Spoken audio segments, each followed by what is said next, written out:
of a balance issue. Come on! Oh.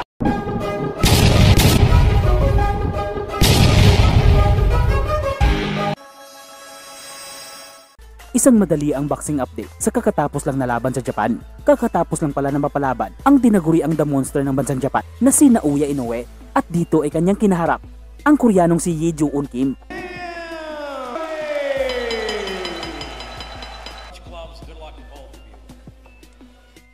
Sa umpisa pa lang laban ay tahado agad ang Koreanong bumato na ayaw talagang sumuntok maski tinatamaan na ng solido.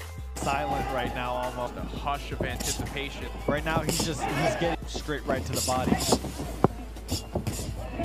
Dito sa round 2 ay umpisa nang maging agresibo itong sa The Monster na tinatrabaho ang Koreanong ayaw bumato sa laban. At the shots that he misses. A moment ago, almost getting impatient perspective. Yes, and this like he's toying with Kim here in the second. That chopping. Thinks that a highlight reel.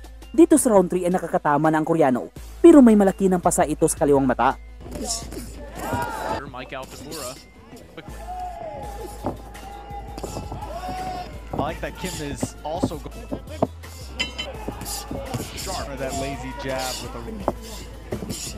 Dito sa round 4 ay tinapos na din ng Monster ang laban na pinabagsak ang Koreano kagaya sa ating inaasahan na pinanalo ang labang ito sa isang impresibong knockout sa round 4.